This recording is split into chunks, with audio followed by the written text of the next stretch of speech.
Bonjour Adrien, permets-moi de me présenter, Pierre, fidèle abonné et lecteur du Tarn. Alors pour cette vidéo, j'ai choisi le tutoiement, j'espère que ça ne te dérangera pas. Je voudrais te remercier, d'abord pour tes contenus qui sont extrêmement intéressants, et puis pour cette initiative que tu as prise de permettre à tout un chacun de présenter sa bibliothèque idéale en 20 volumes. Eh bien, si tu veux, on va pouvoir commencer. C'est très gentil, Pierre, pour ces compliments. Donc voilà, je vous ai laissé pour une fois, Pierre, introduire cette vidéo.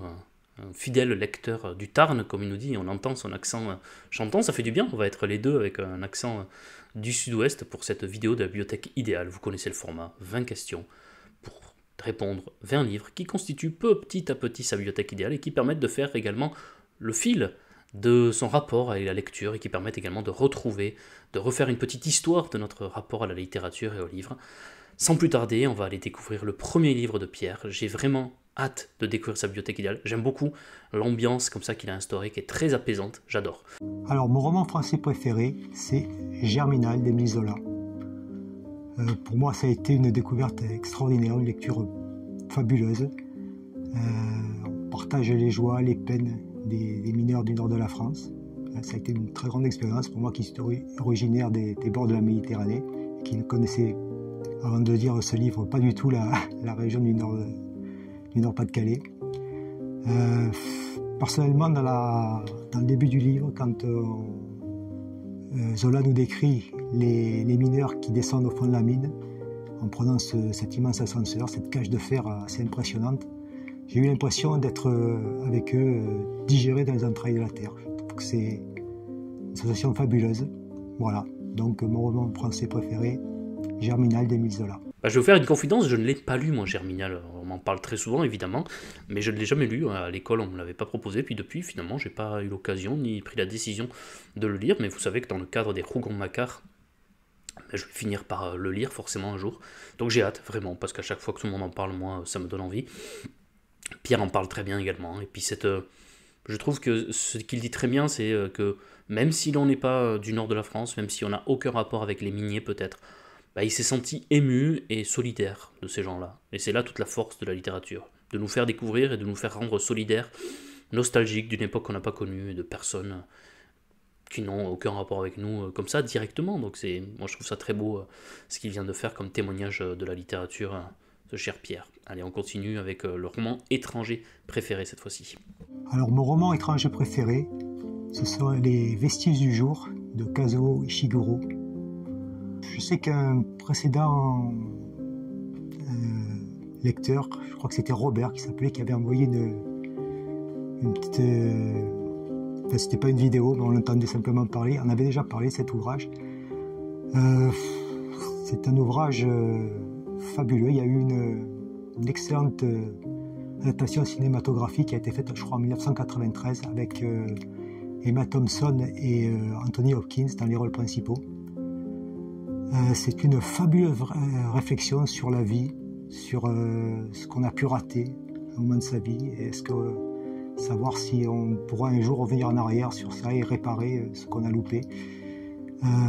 C'est une œuvre magnifique. Moi, je sais que j'accorde difficilement le qualificatif de chef-d'œuvre à un livre, mais celui-là, pour moi, le mérite vraiment. Et à mon humble avis, il justifie à lui tout seul le prix Nobel qui a été donné à Ishiguro en 2017. Écoutez, tout comme j'avais pu le dire lors de la vidéo de la bibliothèque idéale de Robert, je ne l'ai pas lu, donc je ne l'ai toujours pas lu depuis, mais lui aussi me donne vraiment très envie de le faire. Et puis cette idée qu'en plus il y a un film qui l'adapte, et puis Anthony Hopkins, quel acteur, donc ça me donne encore plus envie de le lire. Donc je ne sais pas si vous le connaissez, n'hésitez pas à le dire encore une fois en commentaire, mais pour l'instant, de très beaux titres. Et je le redis, j'aime beaucoup vraiment la façon dont Pierre parle de littérature. Je trouve qu'il a une façon très authentique et assez attachante de parler de livres. On sent que c'est sincèrement très important pour lui. Et on le sent très attaché au livre dont il parle. Donc j'aime beaucoup. Merci Pierre. Alors le cadeau qui m'a le plus touché, c'est un livre de Bruno Combe, Je ne cours plus qu'après mes rêves. Alors c'est un livre qui m'a été offert par mon fils qui a un handicap mental et qui a fait lui-même la démarche d'aller dans une librairie pour choisir cet ouvrage et pour me l'offrir pour Noël. Et puis bon, il a fait un choix extrêmement judicieux. C'est une très très belle histoire. C'est l'histoire de 3 femmes qui se rendent compte que pour pouvoir accomplir et vivre pleinement ses rêves, il faut avoir le courage d'affronter sa famille, des fois la société. Et voilà, je dirais c'est un cadeau de Noël. Et c'est un excellent livre pour prendre des bonnes résolutions pour commencer une nouvelle année. Bah écoutez, là c'est difficile de commenter ce choix, et si, je peux commenter en disant que c'est très touchant, mais au-delà de ça, moi, je préfère me taire face à une si belle histoire, si poignante et triste aussi, mais à la fois très belle, de ce choix, de cette volonté de son fils d'aller acheter ce livre pour son père, qu'il s'est passionné de littérature, et qu'en plus ce livre finit par plaire à Pierre. Non, il y a des fois j'ai une réaction un peu emphatique, mais là je préfère me taire parce que c'est vraiment très beau. Donc merci Pierre pour le partage de cette très très belle anecdote, et on va passer à la suite. Mais l'un des plus beaux, honnêtement, l'un des plus beaux cadeaux littéraires, si ce n'est le plus beau là, qui a été présenté de toutes les bibliothèques idéales. Franchement, c'était très beau. Merci Pierre. Alors, le livre qui m'a fait le plus peur, c'est 1984 de George Orwell. Et je dirais, ce livre paraît encore plus effrayant, même plusieurs années après l'avoir lu, parce qu'on se rend compte que la situation géopolitique de la planète se rapproche de plus en plus du monde qu'avait décrit Orwell il y a pratiquement 80 ans. Et c'est pour ça que, pour moi, ce livre est particulièrement effrayant. Oui, 1984, il avait déjà été évoqué justement dans un roman qui avait fait peur, pour les mêmes raisons. Donc j'ai souscrit, hein, évidemment, lorsque un texte qui est censé critiquer, par le biais de l'Uchronie, des régimes totalitaires de l'époque, écrit il y a presque un siècle, on se rend compte qu'il y a des éléments de cette Uchronie qui se retrouvent près d'un siècle plus tard, en 2025, évidemment, ça a quelque chose d'effrayant. Donc je peux comprendre le choix de Pierre. Alors ma biographie préférée, c'est une biographie de Frédéric Vitou qui s'intitule « La vie de Céline ». Donc je dirais c'est une biographie sans concession, sans parti pris, d'un auteur qui est extrêmement controversé, Louis-Ferdinand Céline. On y voit ses parts d'ombre et de lumière. Et vraiment, c'est une biographie magnifique qui fait environ 1000 pages et que moi j'ai lu très très très rapidement. C'est un style extrêmement fluide, extrêmement plaisant. Et vraiment, on apprend beaucoup de choses sur cet auteur extrêmement controversé encore aujourd'hui. Oui, extrêmement controversé, effectivement. C'est pour ça que ça peut m'intéresser comme livre. Je ne le connaissais pas, cette biographie, donc très intéressant, et peut-être que je la lirai un jour. Écoutez, c'est étonnant parce que récemment, justement, dans ma foire aux questions que j'ai décidé d'organiser, il y a quelqu'un qui m'a demandé pourquoi vous ne parlez jamais de ce monstre de la littérature qu'est Céline. Et évidemment, ce ne sont pas pour ses prises de position ignobles et son attitude ignoble pendant la Seconde Guerre mondiale et dans l'entre-deux-guerres que je n'en parle pas. C'est parce qu'il ne fait pas partie pour l'instant de mon panthéon littéraire. Voilà, j'ai pas été touché particulièrement, j'aurai l'occasion d'y revenir pour ma foire aux questions, mais j'ai pas été touché particulièrement par Le Voyage au bout de la nuit de Céline. Peut-être que je l'ai lu trop jeune, mais c'est la seule raison pour laquelle je n'en parle pas, c'est que je parle en général de ce que j'aime. Et que Céline est tellement aimé par certaines personnes, et je sais qu'il est très aimé, je me sentirais irrespectueux vis-à-vis de ces gens-là que de venir et de faire une vidéo pour dire pourquoi je ne l'aime pas. C'est une opinion personnelle, un ressenti tout à fait personnel et intime qui fait que je n'ai pas été touché, mais récemment j'ai acheté mon recrédit et je vais le lire et je vais voir ce que j'en penserai et je vous en parlerai ici.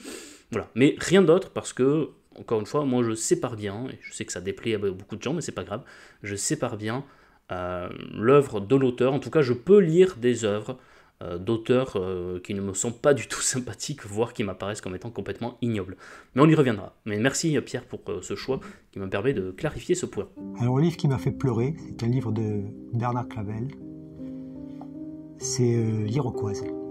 Voilà, c'est un court roman ou une longue nouvelle, c'est au choix. Et c'est une histoire extrêmement touchante qui parle de l'amour, du bonheur et de leur fragilité. Et personnellement, ça m'a fait venir une petite larme à l'œil. Alors le pire livre que j'ai lu, je m'en excuse par avance auprès d'Arnaud, sympathique jeune lecteur qu'il avait présenté lui comme son livre préféré.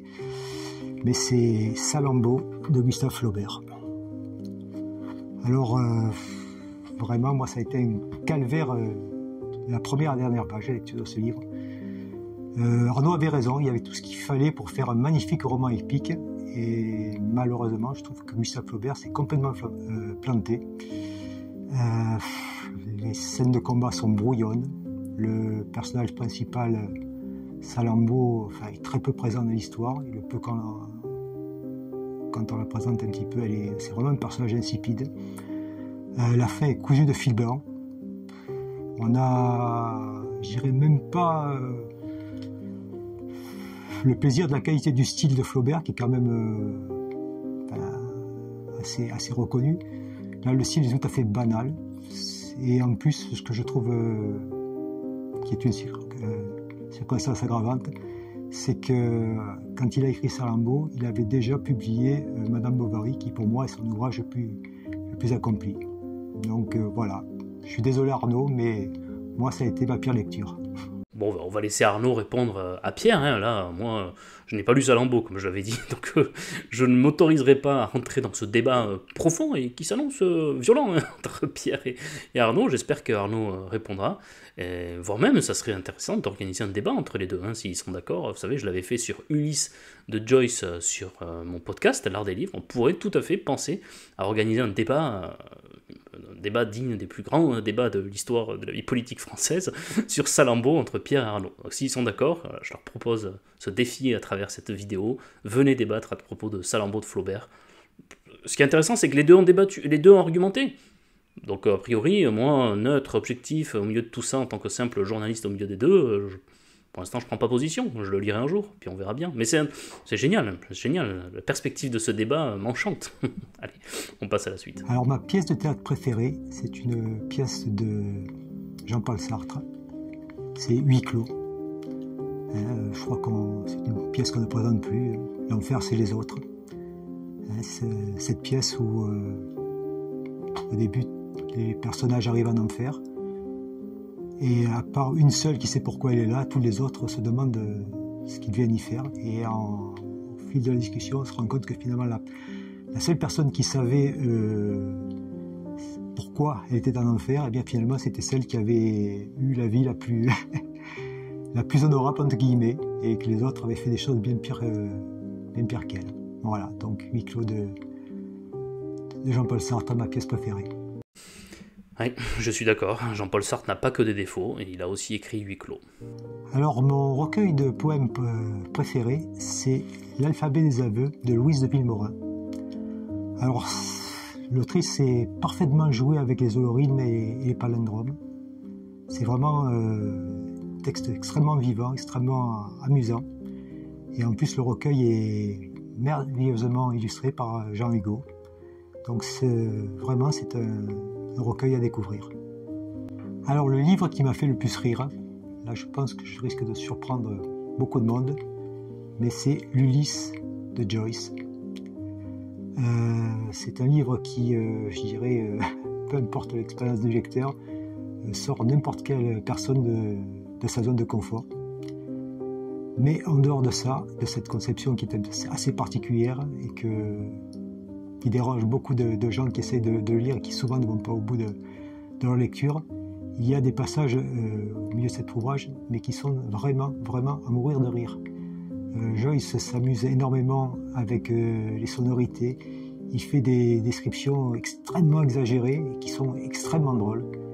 Donc voilà, je sais que Adrien, tu t'es procuré ce livre récemment et que la dernière vidéo notamment, je crois que c'était avec Pierre Manfredi ou Manfredi, je ne sais plus exactement comment s'appelait la personne. Tu avais dit que tu hésitais un petit peu parce que beaucoup de gens t'avaient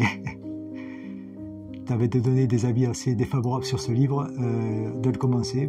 Moi, je te le conseille. Tu verras que ça apporte à n'importe quel lecteur une expérience assez incroyable.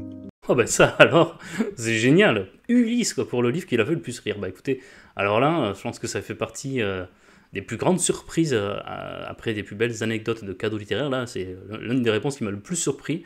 Lorsqu'il a dit vous allez être surpris, je me suis dit allez, j'ai essayé de deviner lequel pourrait être le plus surprenant. Mais alors Ulysse, en fait c'est sa réponse qui m'a fait rire parce que je me suis dit mais c'est pas possible, ça peut pas être Ulysse. Et si, Pierre était tout à fait sérieux, donc on va le croire. Hein. Moi je ne l'ai pas lu, il a raison Pierre, je l'ai acheté récemment et j'hésite à le lire. Écoutez, il m'a quand même un peu convaincu. Hein. Il m'a quand même un peu convaincu. Alors si ça vous intéresse, j'avais fait justement ce débat entre Marie Moutier-Bitan et Thomas du compte La Petite Critique sur mon podcast L'Art des Livres. Je peux vous mettre le lien si ça vous intéresse. Mais cherchez L'Art des Livres, Ulysse Joyce sur vos applications de podcast, c'est gratuit à écouter. Hein. J'ai rien à gagner, hein, à part votre estime, mais voilà, cherchez ça sur Spotify, Deezer, over sur mon site de l'Art des Livres, et vous allez voir, ce débat était très chouette. Parce qu'en plus, ils sont amis dans la vie, ils se connaissent, donc c'était très bienveillant et c'était génial. Donc c'est dans cet esprit-là vraiment que j'organise des débats entre grands classiques. Mais Ulysse, c'est amusant, très amusant qu'il ait fait ce choix. Donc on rit du fait qu'il ait ri d'Ulysse. Pas mal, hein. Alors le livre qui m'a fait le plus lire, c'est encore un livre d'Émile Zola, c'est Nana. C'est le premier livre des Rougon-Macquart que j'ai lu et ça m'a tellement plu que je me suis dit il faut que tu lises absolument les 20 ouvrages qui composent cette merveilleuse saga familiale. Voilà, donc le livre qui m'a fait le plus rire, Nana d'Émile Zola. Ah bah Nana, ça me fait rire quand je dis ça, mais Nana, c'est l'un des Rougon-Macquart également que je n'ai pas lu. Enfin, il y en a pas mal des Rougon-Macquart que je n'ai pas lu, parce qu'au final, j'en ai lu que 3-4 des Rougon-Macquart, donc dont Nana. Et donc voilà, je vais le découvrir à travers la lecture de ces Rougon-Macquart. Finalement, il y en a deux des Rougon-Macquart dans cette série des 20 chez Pierre. Donc on sent que Zola, chez lui, occupe une place tout à fait importante. C'est intéressant de le signaler. Je sais pas pourquoi, mais je trouve que c'est intéressant de le signaler. Donc, vu que je trouve que c'est intéressant de le signaler, on va dire que c'est intéressant de le signaler. On va pas batailler. Est-ce qu'il faut expliquer pourquoi forcément? Non, c'est intéressant, c'est tout. Mais Alors, mon roman historique préféré, ce n'est pas un roman de KPDP. Il se situe durant la Seconde Guerre mondiale. C'est Le Pont de la rivière Kwai de Pierre Boulle. Alors, Pierre Boulle, qui est également l'auteur de La planète des singes, qui est mon roman de science-fiction préféré. Et donc dans ce roman, Pierre Boulle nous montre ce que l'orgueil d'un seul homme peut avoir d'extrêmement dangereux durant un conflit. Alors le premier véritable roman que j'ai lu, c'est Cro-Blanc de Jack London. Donc j'avais 8 ans, j'étais en classe de CE1, et l'instituteur nous permettait par tranche de 20 minutes, une demi-heure, d'emprunter des livres dans la petite bibliothèque de la classe. Et donc c'est un livre que j'ai lu sur toute l'année scolaire. J'ai mis 9 mois pour le lire, mais c'est le premier véritablement roman que j'ai lu. Et ça a été un coup de cœur et je crois que c'est ce qui m'a amené après à vraiment aimer la lecture tout au long de ma vie. C'était un beau début. Un beau début. J'ai beaucoup aimé, moi, Cro-Blanc également. Alors je reviens également sur son choix précédent. Le Pont de la rivière Kwai, je ne l'ai jamais lu. Et figurez-vous que je ne savais même pas qu'il était de Pierre Boulle. Quelle grossière erreur de ma part. Donc il est de Pierre Boulle, qui est l'auteur donc, de La planète des singes, que j'aime énormément comme roman. Donc ça me donne envie de le lire. Et je n'ai même pas vu le film, moi, Le Pont de la rivière Kwai. Donc là, ça fait beaucoup de retard à rattraper. Mais c'est Pierre Boulle. C'est génial. Allez, on continue. C'était juste une réflexion personnelle. Alors mon premier choc avec un classique, je l'ai connu avec Les Hauts de Hurlevent d'Émilie Brontë. Alors que dire de ce fameux roman gothique?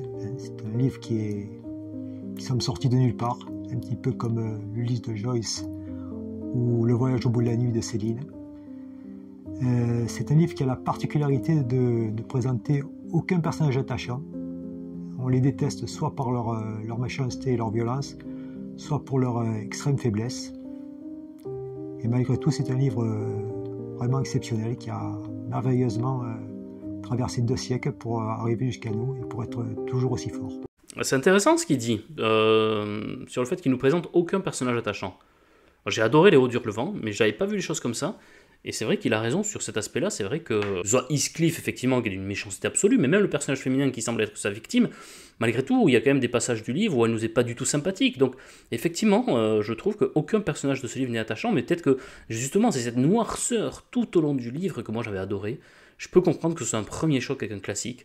Lorsqu'on lit ça, on se dit « Waouh, ça existe aussi dans la littérature ». Moi, j'ai lu très récemment, donc assez tardivement, mais j'ai vraiment adoré ce livre. Ça m'avait été offert par mon épouse. Et j'en remercie vraiment parce que je n'y serais peut-être pas allé, en tout cas pas aussi rapidement dans ma vie, et j'ai adoré. Donc très très bon choix, et je comprends le choc avec un classique que ça a dû être. Alors, mon manga ou ma BD préférée. Alors, j'ai une carence, c'est que je n'ai jamais lu de manga de ma vie. Et il y a environ un demi-siècle que je n'ai pas lu de bande dessinée non plus. Cependant, quand j'étais enfant, j'aimais bien les albums de Tintin. Et il y en a un qui m'a particulièrement marqué, c'est Tintin et le Temple du Soleil, où Hergé part de la théorie que la civilisation Inca aurait survécu aux conquistadors. Et donc voilà, j'ai trouvé que c'était une idée extrêmement originale, et c'est un album qui m'avait énormément plu à l'époque. Ah oui, mais moi j'aime beaucoup les Tintins aussi. Hein. Donc, après, il y a des mangas, je pense, qui peuvent plaire à Pierre, au vu de tout ce qu'il a pu dire dans cette vidéo. Il y en a qui sont sociétalement super intéressants, notamment sur l'aspect japonais, dont il parlait à un moment donné dans cette vidéo, donc je pourrais lui en conseiller pas mal. Mais bon, c'est un excellent choix, et Tintin, évidemment. Moi j'adore les bijoux de la Castafiore. Voilà, j'ai un énorme attachement pour cette série. Alors le livre qui m'a rendu fou, ou plutôt la série de livres qui a failli me rendre fou, c'est la saga La Tour Sombre de Stephen King. Alors de cette saga qui personnellement m'a beaucoup plu. On a affaire à différents mondes parallèles, différentes époques qui se percutent, à des personnages qui ont diverses personnalités. Et donc il faut rester bien concentré dans ces lectures pendant plus de 2000 pages pour pouvoir bien profiter de l'histoire que nous raconte Stephen King. Cette saga écrite est bien meilleure que l'adaptation cinématographique que personnellement j'ai trouvé assez catastrophique, qui avait été faite il y a quelques années. Ah ben Stephen King, il est très présent dans ses bibliothèques idéales. Je crois que si on faisait une sorte de bilan des auteurs les plus présents dans la bibliothèque idéale, Stephen King il doit être dans les premiers, avec Zola peut-être, ou d'autres, mais il est très souvent cité, presque au moins une fois par vidéo. Écoutez, moi je ne l'ai jamais lu celui-ci parce que j'essaye de les lire dans l'ordre là. Je suis encore dans recueil de nouvelles Danse macabre, mais un jour j'y arriverai. Et je l'ai vu l'autre jour, une édition où il y avait toute la Tour Sombre. C'était une belle édition. J'étais à Becherel, dans le fameux village des bouquinistes. Je ne l'ai pas prise parce que j'en suis loin encore, mais j'ai hésité parce que c'était une belle édition. Mais oui, la Tour Sombre, on en a déjà beaucoup parlé, mais on m'a dit voilà, il faut bien lire ça après presque avoir lu tout King, parce que c'est presque une sorte de condensé de tout Stephen King, en tout cas une sorte de synthèse presque de l'œuvre et de l'univers de Stephen King. C'est ce qu'on m'a dit en tout cas. Bon, peut-être que je dis une bêtise là, mais c'est pas moi, c'est celui qui m'a dit ça. Alors le livre qui m'a énervé, c'est de nouveau un livre tiré de la saga des Rougon-Macquart. C'est La faute de l'abbé Mouret. Alors il y avait matière à faire un livre extrêmement intéressant, puisque Zola traite de l'amour des prêtres. Et alors je sais pas ce qu'il a fait. On a du mal à croire que c'est l'auteur de Germinal qui a écrit ce bouquin. Mais alors il est parti dans une histoire totalement insipide. Et notamment la deuxième partie du livre qui vraiment pour moi n'a aucun intérêt. Alors ça aurait pu être le pire livre que j'ai lu, mais j'ai trouvé une circonstance atténuante à Zola que je n'ai pas trouvé à Flaubert, c'est qu'il n'avait pas encore écrit ses livres les plus aboutis. La faute de l'abbé Mouret vient bien avant Germinal, bien avant La Terre, bien avant l'Assommoir, Nana, je dirais qui sont pour moi parmi les meilleurs livres de la saga. Voilà, donc c'est un livre qui m'a énervé parce que j'attendais beaucoup plus de Zola. Ah, c'est fascinant ça, parce que moi j'ai adoré La faute de l'abbé Mouret, j'en avais parlé, et effectivement oui, c'est un livre qui est très étonnant, et effectivement on ne reconnaît pas là l'auteur de Germinal, là je suis d'accord, ni même l'auteur de La Curée ou du Ventre de Paris, là je suis absolument d'accord également, et pourtant j'ai aimé. Bon, je ne vais pas y revenir en long et en large parce que j'en ai parlé dans ma vidéo, et d'ailleurs je prépare actuellement une émission spéciale sur les Rougon-Macquart, et notamment sur les 5 premiers titres des Rougon-Macquart, donc jusqu'à l'abbé Mouret. Voilà, je prépare ça avec quelqu'un de passionné des Rougon-Macquart, on essaye de faire ça bien, donc ça va nous prendre encore plusieurs mois pour la préparer, mais je vous tiendrai au courant quand elle sortira, parce que celle-ci, on y tient, on la prépare ardemment, et on répondra justement à ça, je pense à Pierre indirectement, à ces critiques, qui sont intéressantes et qui sont à prendre en compte, je peux parfaitement les comprendre, et je peux comprendre que ça l'ait énervé. Très, très intéressant ce qu'il a dit. Alors le livre que je souhaite lire bientôt, c'est un livre de Georges de Perrebrune, c'est Les Ensevelis. J'avais déjà lu, comme toi Adrien, qui en avait fait une magnifique vidéo, Victoire la Rouge. Et donc voilà, ça m'a donné beaucoup envie de lire un nouveau roman de Georges de Perrebrune, ce roman qui a été réédité au mois de janvier de cette année. Alors je vais être très court, je l'ai aussi, et moi aussi je vais bientôt le lire. Donc on pourra en reparler ici ou là, ou sur le Discord, ou en commentaire avec Pierre, on pourra en reparler ensemble. Alors le roman peu connu dont je souhaiterais parler maintenant, c'est Sarn de Marie Webb. Ça raconte l'histoire au 19e siècle dans la campagne anglaise d'une jeune fille qui est née avec un bec de lièvre et qui doit souffrir un petit peu du mépris de ses semblables, de ce qu'ils considèrent être une malédiction. Mais c'est une jeune fille qui a beaucoup de courage et qui croit en son destin et qui va tout faire pour l'accomplir. Alors le livre que j'ai pu lire grâce à mon conjoint, il s'agit de La Petite Fadette de Georges de Sand. C'est un livre qu'elle m'avait offert lors de la Saint-Valentin qui avait suivi notre mariage il y a une trentaine d'années. Alors jusque-là, rien d'extraordinaire, mais il faut savoir qu'à l'époque, mon épouse qui est d'origine étrangère et dont la langue maternelle n'utilise pas l'alphabet latin, ne maîtrisait pas encore très bien le français. Mais bon, comme elle savait que j'aimais lire, elle était elle-même allée dans une librairie et avait choisi cet ouvrage. Et donc c'est le premier Georges Sand que j'ai lu. Et depuis j'en ai lu d'autres et c'est vrai que j'aime beaucoup ces romans de terroir qui parlent du Berry. C'est toujours plein d'humanité et de poésie.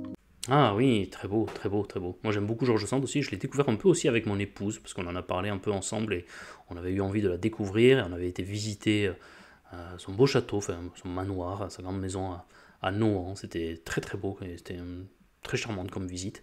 Donc voilà, un attachement également très particulier à Georges Sand, également pour des raisons personnelles que je ne dévoilerai pas ici, mais je pense que mon épouse comprendra de suite ce dont je parle, quelque chose qui nous avait beaucoup fait rire pendant des années en lien, en relation avec Georges Sand. Voilà, je n'en dirai pas plus, mais forcément obligé d'y penser un peu. Donc très très bon choix également, Georges Sand. Et bien voilà Adrien, j'en ai terminé, je t'ai présenté ma bibliothèque idéale en 20 livres. J'espère qu'elle t'aura plu, qu'elle t'aura permis éventuellement de découvrir de nouveaux ouvrages et que ça t'aura donné envie de les lire. Quant à moi, je te donne rendez-vous dans une de tes prochaines vidéos. Merci Pierre, c'était très bien, très très bien. J'ai beaucoup aimé cette ambiance apaisante avec de la musique en fond, c'était excellent et j'ai trouvé Pierre passionné, passionnant, brillant dans sa manière d'exposer les choses, pas excessif, nuancé même lorsqu'il détestait un livre, et pourtant il a dit les choses, il a quand même radicalement imposé son avis, donc c'était très intéressant, et au plaisir d'en reparler avec lui, et au plaisir d'organiser peut-être ce débat avec Arnaud sur Salammbô de Flaubert. Et puis si vous, maintenant, vous voulez également participer à ce format de la bibliothèque idéale, vous pouvez, n'importe qui peut participer, en m'envoyant vos vidéos sur mon adresse mail ou via WeTransfer par un processus d'envoi de gros fichiers. N'hésitez pas, c'est avec un grand intérêt moi, que je reçois vos vidéos, que je les commente, ensuite que je fais le montage. Je m'occupe de tout, vous n'avez rien à faire, vous avez juste à vous filmer, à parler de vos livres de la bibliothèque idéale. Et puis ensuite, le plaisir est là. Voilà, on parle littérature ensemble, il n'y a rien de mieux. Prenez soin de vous, lisez des livres, et puis à très très très vite pour de nouvelles vidéos Bibliothèque Idéale, et puis sur les autres formats de cette chaîne des Mémoires d'Adrien. Merci encore pour votre présence, et n'oubliez pas de vous abonner ici, sur Twitter, sur Instagram, je suis partout avec le nom Mémoires d'Adrien. Au revoir. Au revoir, à bientôt.